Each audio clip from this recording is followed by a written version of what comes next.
Top quality और consistent performance के लिए सिर्फ सिल्वर पंप नाम याद रखना।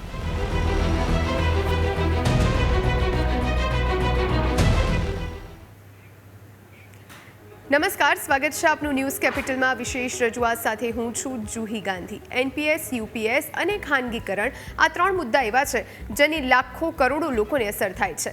લાંબા સમયથી આ મુદ્દો વિવાદનું કેન્દ્ર બન્યું છે. તેમ છતાં ઉકેલ ન આવતા ગુજરાત સહિત સમગ્ર દેશમાં રોષ માર્ચ યોજવામાં આવી, જેમાં રેલવે વિભાગ, પોસ્ટ વિભાગ, આરોગ્ય વિભાગ, નાણાં વિભાગ, આયુર્વેદ વિભાગ, રેવન્યુ વિભાગ, શિક્ષણ વિભાગ સહિતના રાજ્ય અને કેન્દ્ર સરકારના કર્મચારીઓ જોડાયા અને રોષ વ્યક્ત કર્યો.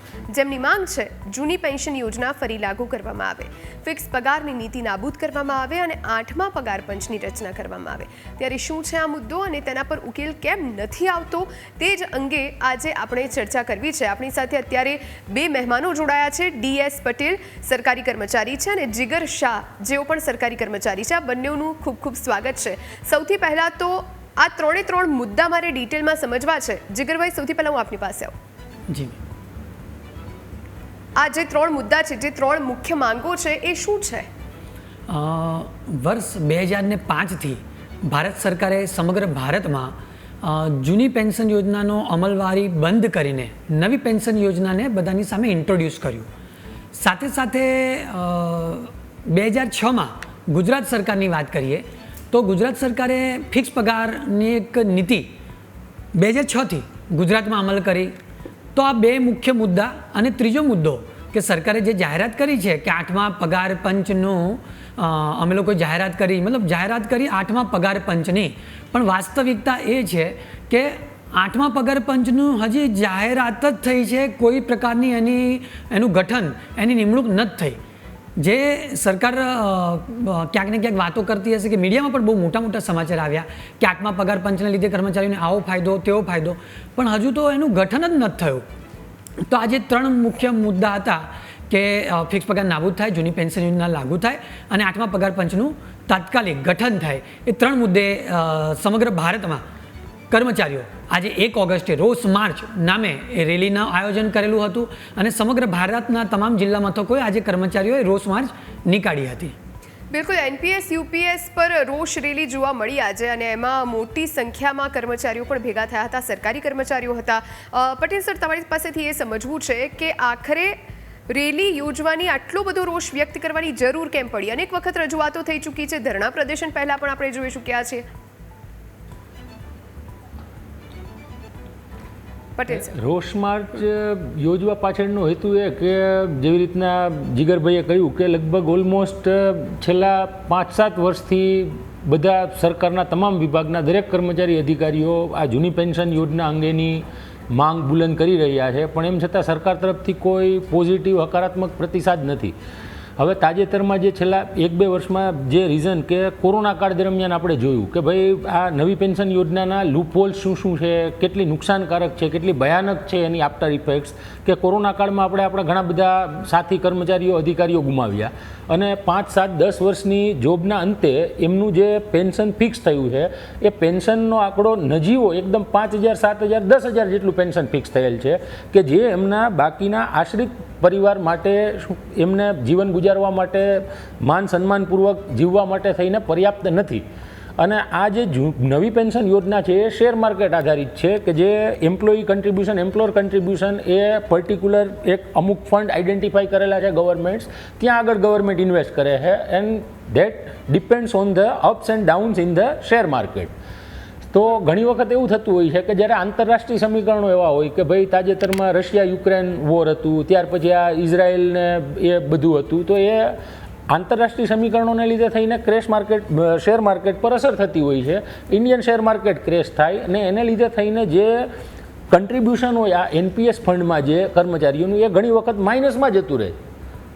તો આને બદલે એક જે જૂની પેન્શન યોજના હતી કે ગેરંટેડ પેન્શન યોજના હતી કે ભાઈ નિશ્ચિત લાભ કર્મચારી અધિકારીને જોબમાં લાગે ત્યારે એમને ખ્યાલ છે કે રિટાયરમેન્ટ પછી મને આટલા બેનિફિટ્સ મળવાપાત્ર છે, એશ્યોર્ડ બેનિફિટ્સ છે, જેથી કરીને એક માન સન્માનપૂર્વક એ એમની રિટાયર્ડ લાઈફ જીવી શકે, કોઈની સામે લાચારી ના કરવી પડે, હાથ લાંબો ના કરવો પડે, અને એમના ઘડપણની લાઠી હતી જે સરકારે છીનવી લીધી છે.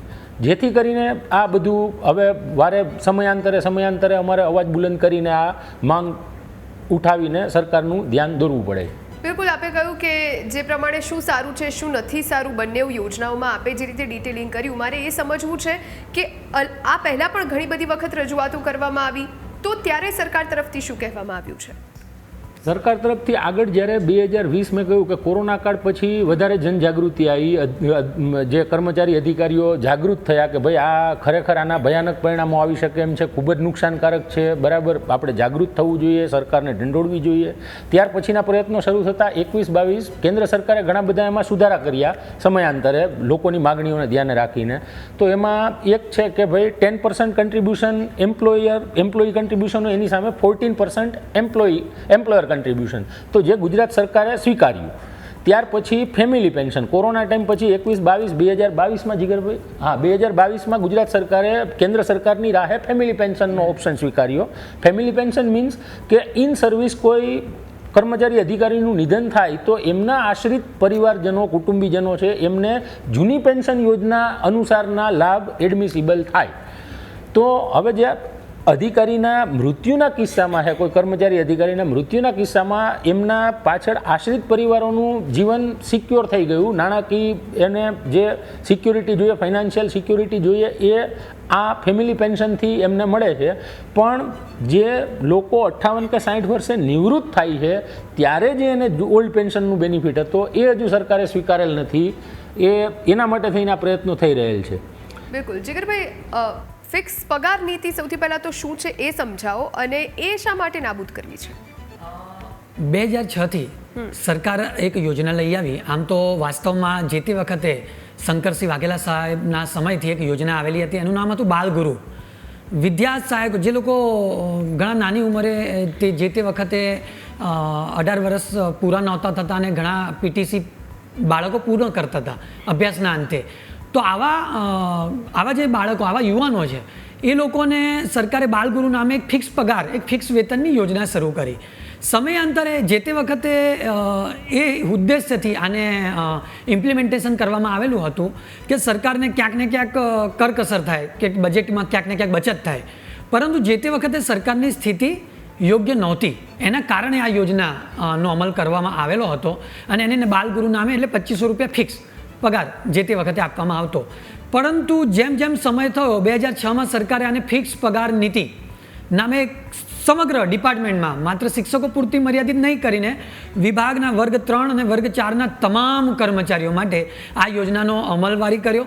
અને આ યોજના અમલ થતાં જ 2500 રૂપિયા ફિક્સ પગારે કર્મચારીઓની ભરતી શરૂ થઈ.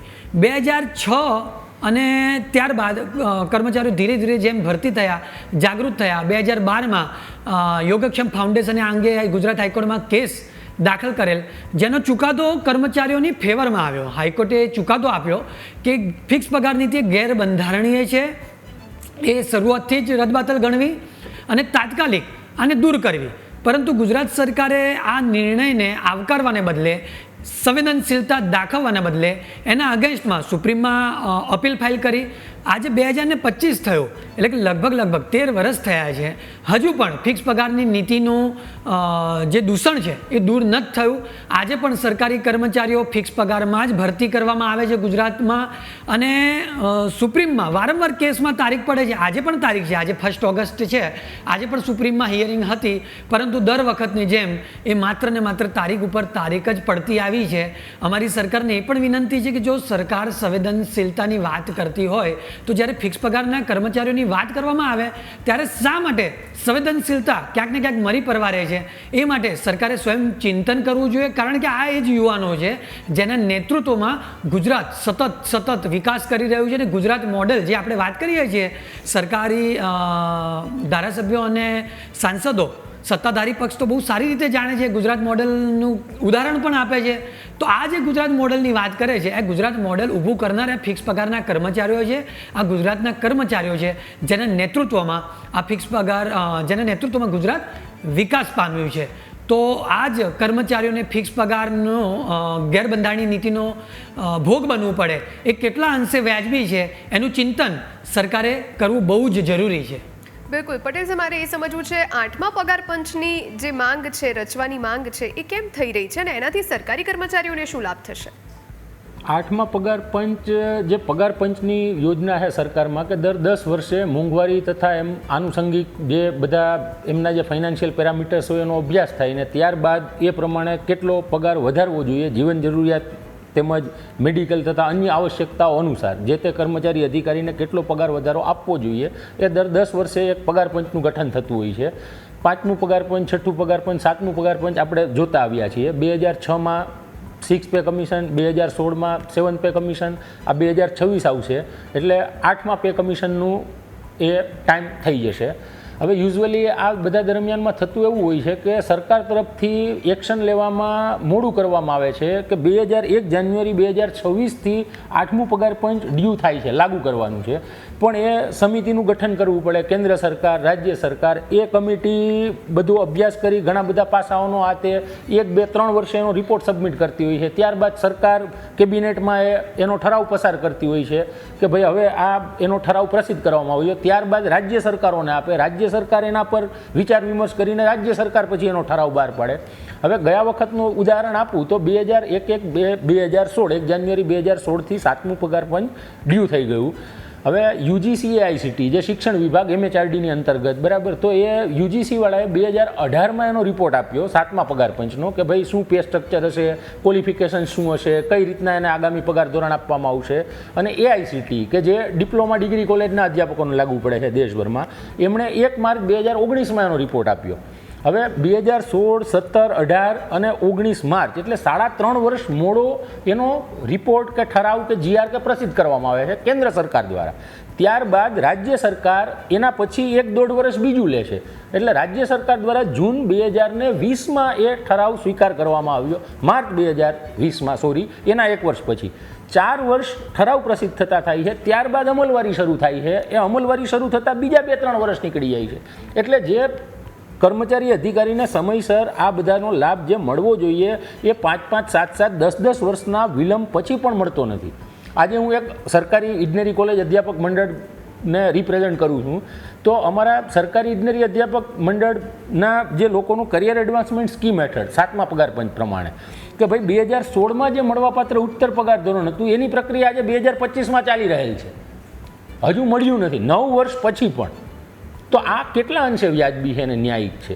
તો આમાં થોડો સુધારો લાવવો જોઈએ. ઇન ટાઈમ ગઠન થાય કમિટીનું, એ રિપોર્ટ આપે, એને ઠરાવ પ્રસિદ્ધ થાય સરકાર દ્વારા, રાજ્ય સરકાર દ્વારા ઠરાવ પ્રસિદ્ધ થાય, અમલવારી થાય. આ બધું 1 થી 2 વર્ષમાં મેક્સિમમ પૂરું થઈ જવું જોઈએ, નહીં કે 5, 7, 10 વર્ષ સુધી. અને આ જે સમયગાળો આપે કહ્યો કે આટલા સમયથી પેન્ડિંગ છે બધી વસ્તુ, તો જે લોકો, જે સરકારી કર્મચારીઓ નિવૃત્તિના આરે હોય એમના માટે તો આ લાભ લેવાની પછી કોઈ નિસ્બત રહેશે જ નહીં. હા, એટલે એ અને બીજું એક એમાં તકલીફ એવી બી થાય છે કે ઘણા રિટાયરમેન્ટ થઈ ગયા પછી એમને ઓર્ડર થાય છે, એમનું પગાર ધોરણ મંજૂર થાય છે, એમને એરિયસ ચૂકવાય છે, પણ જ્યાં સુધીમાં મળવું જોઈએ ન્યાયિક રીતે એ સમયે એમને મળતું નથી.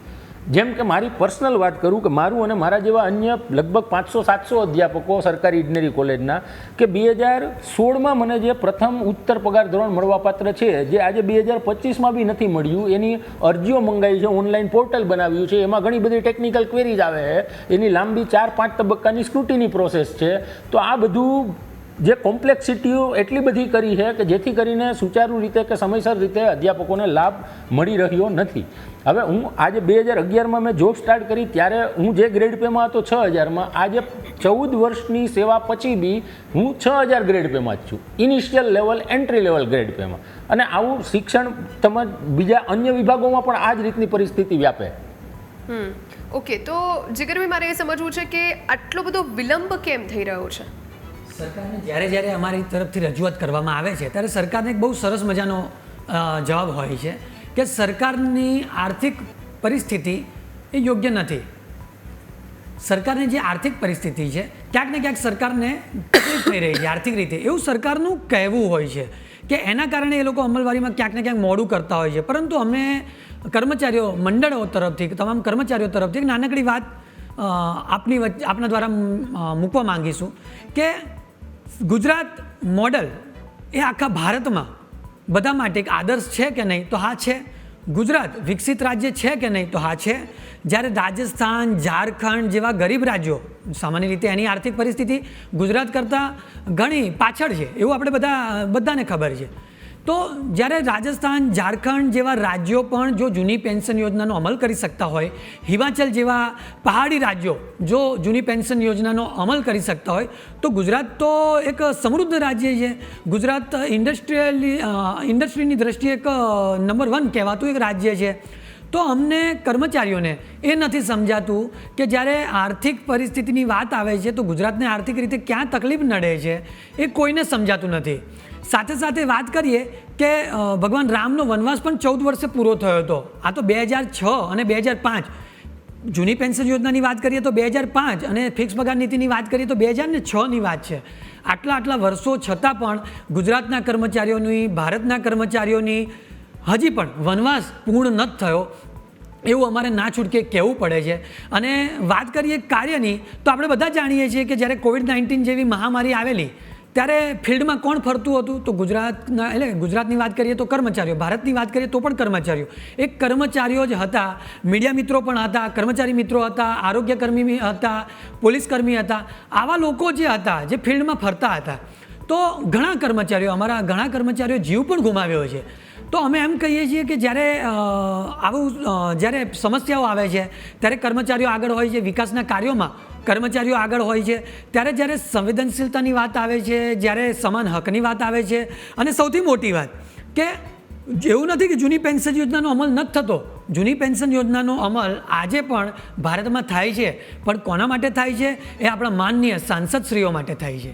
તો અમને એમ થાય છે કે શું સાંસદશ્રીઓ જ માણસ છે? શું એ લોકો વાસ્તવિક કર્મચારી છે? ગુજરાત અને દેશના વિકાસના વાસ્તવિક ઘડતર કરતા એ આ કર્મચારીઓ છે.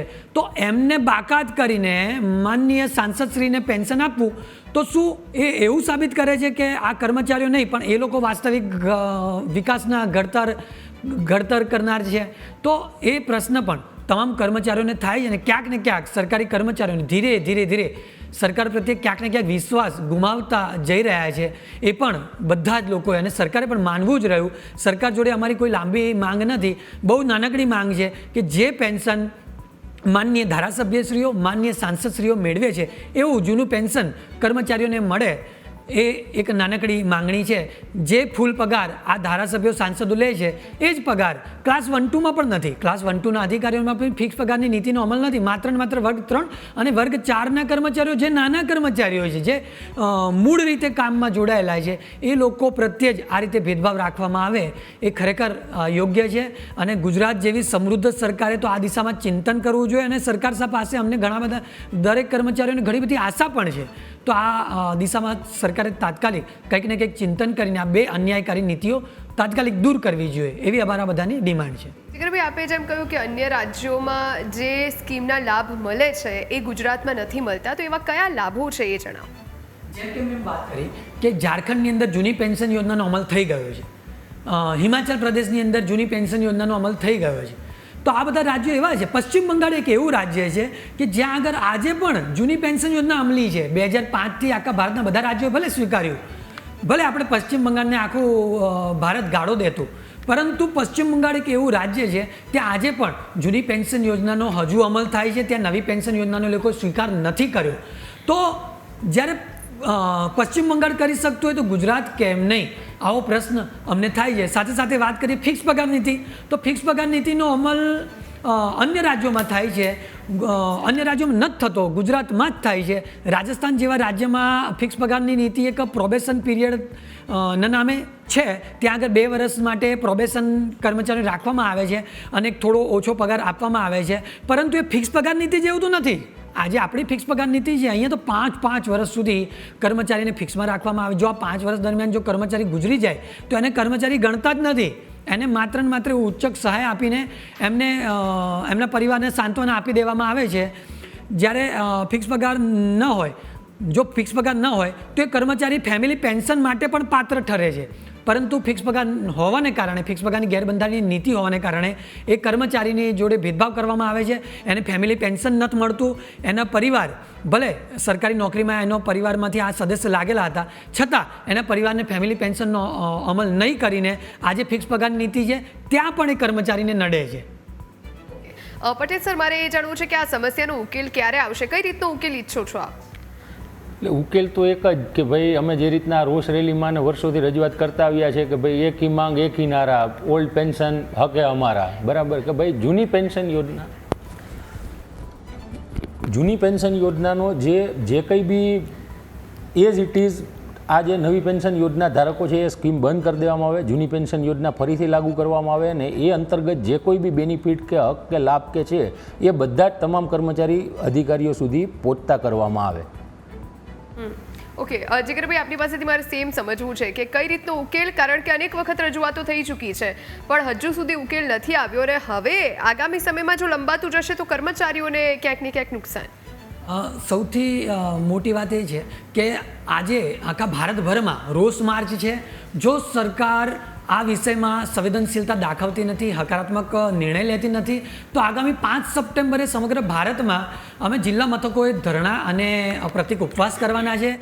1 નવેમ્બરે સમગ્ર ભારતમાં આપણે ટ્વિટર અભિયાનથી સરકારનું ધ્યાન દોરવાના છે અને 25 નવેમ્બરે સમગ્ર ભારતના કર્મચારીઓ, પછી બોર્ડ, નિગમ, મ્યુનિસિપલ કોર્પોરેશન, શિક્ષક, પ્રોફેસર, અધિકારીઓ, વર્ગ 1 થી લઈને વર્ગ 4ના તમામ કર્મચારીઓ દિલ્હી પર ચલો દિલ્હીના આંદોલન હેઠળ જોડાવાના છે અને દિલ્હીમાં ભેગા થવાના છે.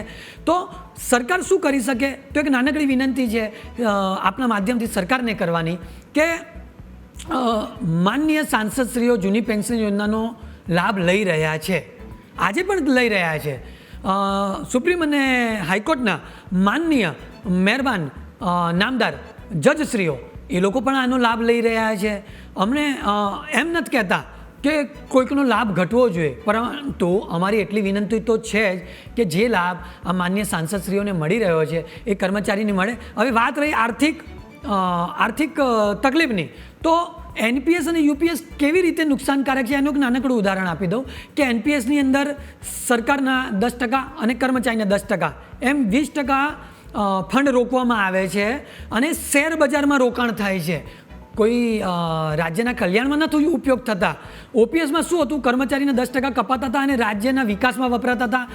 જ્યારે કર્મચારી નિવૃત્ત થાય, એ કર્મચારી 30-35 વર્ષ નોકરી કરતો અને એની 60 વર્ષે નિવૃત્ત થતો, સેન્ટ્રલમાં, સ્ટેટમાં 58 વર્ષે નિવૃત્ત થતો, ત્યાં સુધી એ રકમ સરકાર વાપરતી અને વિકાસના કામોમાં લગાવતી. અત્યારે એનપીએસની અંદર મેં કીધું એમ 20% ફંડ આ રીતે જાય છે અને શેર બજારમાં જાય છે. બીજી વાત કે યુપીએસની અંદર પણ મેં વાત કરી એમ કે યુપીએસની અંદર તો 18% સરકાર ઉમેરવાની છે અને 18% ક્યાંય સરકાર ઘરેથી તો લાવવાની નથી. 10% કર્મચારીના પણ 18% સરકાર ઉમેરવાની છે. આ જે 18%ની રકમ છે એ સીધી લોકોના ટેક્સની આવક છે. એટલે આ સીધી 28.5% રકમ શેર બજારમાં જવાની છે. એ રાષ્ટ્રના વિકાસમાં નથી વપરાવાની, એ શેર બજારમાં જવાની છે. શેર બજારની અંદર આ બધી કંપનીઓમાં જવાની છે અને સરકારે એના લીધે બહારથી દેવું લેવાની પરિસ્થિતિ આવી છે. કારણ કે ઓપીએસની અંદર સરકાર કર્મચારીઓના પૈસા વાપરી શકતી હતી વિકાસના કામોમાં, યુપીએસની અંદર નથી વાપરી શકતી. તો આ જે ગંભીર પ્રશ્ન છે અને આ પૈસા પ્રજાના છે, એ પ્રજાએ પણ સમજવું એટલું જ આવશ્યક છે. બિલકુલ, આપણી સાથે દર્શનાબેન જોશી પણ જોડાયા છે, એ પણ સરકારી કર્મચારી છે. બેન, સ્વાગત છે આપનું ન્યૂઝ કેપિટલમાં. સૌથી પહેલાં તો આજે આ રોષ માર્ચ યોજાઈ અને સૌથી વધારે સરકારી કર્મચારીઓમાં રોષ જોવા મળી રહ્યો છે. સૌથી પહેલાં તો એ જે 3 માંગ છે એને લઈ અને આપ શું કહેશો? હવે ઓલ્ડ જે પેન્શન છે એની સ્કીમ તો ઘણા સમયથી કર્મચારીઓ લાંબા સમયથી એની માંગ કરી જ રહ્યા છે કે અમારે ઓલ્ડ પેન્શન જોઈએ છે. બીજું જે ફિક્સ પેની નીતિ છે, તો હમણાં જ નીતિશ કુમારે જાહેર કર્યું હતું કે ત્યાં 2 વર્ષ છે તો આપણે વર્ષનું ફિક્સ પે કરવાનું છે. તો અહીંયા ગુજરાતમાં જ કેમ આપણે 5 વર્ષ સુધી છે? બીજું મહારાષ્ટ્રમાં તમે જુઓ, કેરળમાં જુઓ, તેલંગાણામાં જુઓ, ત્યાં બધે જ 2 કે 3 વર્ષનો ગાળો છે. તો અહીં આપણે ગુજરાતમાં જ 5 વર્ષનો ગાળો કેમ છે? અને હમણાં રિફોર્મ થયા 2023માં, પણ એમાં જે છે કે 19,000 હોય તો એના 21,000 થયા, 20,000 હોય તો એને 25,000 થયા, 39,000 હોય તો 45,000 થયા. પણ એ તો ખાલી એમાં રિફોર્મ કર્યું છે, એટલે એક રીતે કર્મચારીઓનું શોષણ જ કરે છે એ લોકો. તો જે ફિક્સ પેની નીતિ છે એ બી દૂર કરવી જોઈએ. ઓલ્ડ પેન્શન માટે છે, ઘણા સમયથી હું પણ એ સાથે જોડાયેલી છું. આપણા અહીંયા પ્રોફેસર DS પટેલ સાહેબ બેઠેલા છે, એ પણ વર્ષોથી જોડાયેલા છે. શાહ સાહેબ છે, એ પણ અહીંયા જોડાયેલા છે. ઓલ્ડ પેન્શન માટે ઘણી બધી રજૂઆત કરી કે રાજસ્થાનમાં મળતું હોય, જો હિમાચલ પ્રદેશમાં પેન્શન મળતું હોય બધાને, તો પછી અહીંયા ગુજરાતમાં જ કેમ નથી મળતું પેન્શન? અને જો આ સિસ્ટમ હમણાં જો UPS સિસ્ટમ હમણાં જે સરકારે ઇમ્પ્લિમેન્ટ કરી, તો જો એટલી બધી સારી હોય તો પછી આપણા સાંસદો જે છે એમને પણ એમાં આપણે આવરી લેવા જોઈએ. અને આજે જ ન્યૂઝપેપરમાં આર્ટિકલ હતો કે મધ્યપ્રદેશમાં જે સાંસદો છે એમનું વેતનમાં છે વધારો કરવામાં 25% વધારો કરવામાં આવ્યો. અહીંયા જ આપણું જે DA વધે છે આપ જુઓ છો તો 3% DA વધે છે. એની સામે મોંઘવારી કેટલી બધી વધી રહી છે. તમે ટોલનો ભાવ જુઓ તો સીધો 60નો 65 થઈ જાય છે રૂપિયા ભાવ. તો મોંઘવારી પણ એ રીતે વધતી નથી. અને સાંસદોને જો વધારો આટલો બધો મળતો હોય તો બીજા જે કર્મચારીઓ જે છે, જે અધિકારીઓ છે, એમને જ કેમ આટલું બધું શોષણ થાય છે? એમને કેમ આટલી બધી રેલીઓ કરવી પડે છે કે આટલો બંધારણીય જે અધિકાર જે છે એ લેવા માટે આટલી બધી રેલીઓ કરવી પડે? તો પણ સરકારને અમારી એ જ વિનંતી છે કે આ ફિક્સ પે પણ નાબૂદ કરે. ઓલ્ડ પેન્શન જે છે એ પાછી જે રીતે હતી એ રીતે ચાલુ કરે. કારણ કે ઓલ્ડ પેન્શન જે હતું એમાં કર્મચારી જ્યારે રિટાયર્ડ થાય છે ત્યારે એનું છેલ્લું જે DA હોય એ પ્લસ બેઝિક એના 50% પેન્શન રૂપે મળે. જ્યારે ગ્રેજ્યુએટીથી મળતી હતી એમાં કોઈ નિયમ નહોતો, જેટલું નાખવું હોય એટલું નાખી શકતા હતા, એમાં બંધન નહોતું. જ્યારે આપણે NPS જોઈએ તો એમાં 10% આપણે કર્મચારીનો ફાળો હોય તો એની સામે જે સરકાર છે 14%, હમણાં એ બી એમાં રિફોર્મ કર્યા, 14% મળે. UPS જે છે એમાં આપણો 10% જાય તો સરકાર 18.5% આપણને આપે છે. પણ આ UPS ને NPS છે એ જે પૈસા છે એ શેર બજારમાં રોકે છે સરકાર. તો આપણે જ્યારે કર્મચારી રિટાયર થતો હોય ત્યારે એને ખબર નથી કે એના હાથમાં શું આવશે. એક ફિક્સ એમાઉન્ટ હોતી નથી, કારણ કે બધા પૈસા સરકાર શેર બજારમાં રોકે છે. અને બંધારણીય અધિકાર પ્રમાણે કર્મચારીનો કોઈ પણ પૈસો આ રીતે શેર બજારમાં રોકી શકાય નહીં. એટલે જે ઓલ્ડ પેન્શન અમારી એ જ માંગ છે દરેક કર્મચારીઓ અને અધિકારીઓની કે જે બી પેન્શન જે પહેલાં હતું 2005 પહેલાં જે અટલ બિહારી વાજપેયી સરકારે નાબૂદ કરેલું હતું એ જ અમને પાછું એ જ સ્વરૂપમાં જોઈએ. એમાં કોઈ પણ જાતના સુધારા કે વધારા જોઈતા નથી. કારણ કે એક પ્રકાર જો આટલી બધી સારી હોય તો પછી બીજા બધાને આવરી લો, એમાં કેમ નથી એમાં આવરમાં? સાંસદ જે છે 2 દિવસ કામ કરે છે સરકારમાં તો પણ એને પેન્શન જે છે એઝ ઇટ ઇઝ જે ફોર્મમાં છે એ જ ફોર્મમાં મળે છે. જ્યારે એ સરકારી કર્મચારી પોતાના 20 થી 25 વર્ષનો ગાળો સરકારને આપી દે છે સરકારના કામોમાં, સરકારની યોજનાઓમાં. સરકારની યોજનાઓ છે અને હાથ પગ લાવવાવાળા કોણ છે? તો અધિકારીઓ અને કર્મચારીઓ છે. જે બધી યોજનાઓ છે એને નાનામાં નાના સુધી પહોંચાડવા માટે પણ કોણ છે? એમાં અધિકારીઓ અને કર્મચારીઓ જવાબદાર છે. તો એને ઓલ્ડ પેન્શન યોજના એને પેન્શન મળવું જ જોઈએ. એને NPS કે UPS નહીં પણ OPS જ મળવું જોઈએ. અમારી એ જ માંગ છે કર્મચારીઓને. જીગરભાઈ, ટૂંકમાં આપની પાસેથી એ જાણવું છે કે આગામી સમયમાં હવે કઈ રીતની રણનીતિ રહેશે? આગામી સમયમાં અમે જેમ વાત કરી કે 5 સપ્ટેમ્બરે સમગ્ર ભારતના તમામ જિલ્લા મથકોએ આ અંગે ધરણા અને પ્રતિક ઉપવાસ થવાના છે. 1 ઓક્ટોબરે સમગ્ર ભારતમાં ટ્વિટર કેમ્પેન છે અને 25 નવેમ્બરે ભારતભરના કર્મચારીઓ દિલ્હી પહોંચવાના છે. અને દિલ્હીમાં તમામ કર્મચારીઓ આ અંગે દેખાવ કરવાના છે, સભા કરવાના છે. અને આવા કાર્યક્રમ ઘડાઈ ગયા છે અને બહુ જ જલ્દી આ અંગે ગ્રુપ બેઠકો પણ ચાલુ થવાની છે. અને બીજી વાત મેમ આમાં એડ કરવાની થાય તમારી જો પરવાનગી હોય તો કે મેમ આની અંદર આપણે એક વાત કરીએ છીએ કે અંગ્રેજો આપણા ત્યાં રાજ કરી ગયા. તો જ્યારે અંગ્રેજોની સરકાર હતી ને ત્યારે પણ આપણા કર્મચારીઓને પેન્શન મળતું હતું. આપણે વાત કરીએ છીએ કે આટલા વર્ષોમાં કોંગ્રેસ જેવા પક્ષોએ પણ રાજ કર્યું. 1991માં આર્થિક મંદી, બહુ ભયાનક આર્થિક મંદી આવી હતી એવું બધાનું કહેવું છે. તો એ વખતે પણ કર્મચારીઓને તો પેન્શન મળતું હતું જ. જ્યારે અત્યારની વાત કરીએ તો અત્યારે તો ભારત પરમ વૈભવ સુધી પહોંચવા આવી ગયું છે, ભારત પરમ વૈભવ સુધી પહોંચી ગયું છે. તો હવે જ્યારે કર્મચારીઓને પેન્શન આપવાની વાત આવે ત્યારે આમાં સરકાર કેમ દૂર ભાગી રહી છે એ અમને કર્મચારીઓ નથી સમજાતું. બિલકુલ જી, બિલકુલ. આપ ત્રણેય મહાનુભાવો અમારી સાથે જોડાયા અને આ ચર્ચામાં ભાગ લીધો એ બદલ આપ ત્રણેયનો ખૂબ ખૂબ આભાર. તો સરકારી કર્મચારીઓની માંગ છે અને હવે તેઓ રેલી સ્વરૂપે પોતાનો રોષ પણ વ્યક્ત કરી રહ્યા છે. આ સાથે આ વિશેષ ચર્ચામાં અત્યારે બસ આટલું જ. રજા આપશો. નમસ્કાર.